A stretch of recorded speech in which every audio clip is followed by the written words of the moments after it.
Muros continúa coa campaña da mexilla con boas expectativas. Aínda que o peche en xuño por diante quedan meses de traballo nunha ría onde non hai os mesmos problemas que noutros puntos da costa galega. A mexilla en Muros segue gozando dunha boa saúde. As malas sensacións no resto do litoral galego non se trasladan a esta vila, onde a súa confraría está tendo bo rexistro nas capturas. O certo é que non moitos profesionais traballan este bivalvo en Muros, o que facilita a labor a quen se dedica a el. Os prezos deste ano están tamén axudando, quedando aínda por diante 2 ou 3 meses de campaña. No momento da mexilla, pois, xa digo, esta ría en concreto nunca tivemos moito problema de mexilla porque somos poucos bateiros e hai moita mexilla. Noutras zonas sí que teñen máis problemas que a nós, pero bueno, parece que está un pouco controlado.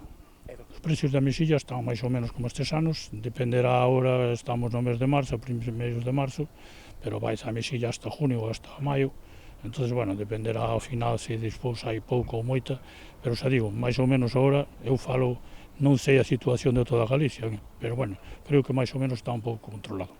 A ría de Muros é un enclave onde os bons resultados na mexilla se veñen repetindo no tempo, outra das claves para o patrón maior da vila na gran campaña que se está a rexistrar. En Muros non temos nunca problema moito de mexilla, a maioría da xente xa traballa con colectores, xa imos pouco a pedra, e nos quimos, digo, esta é unha zona moi boa para a mexilla, aquí realmente non temos moito problema da mexilla.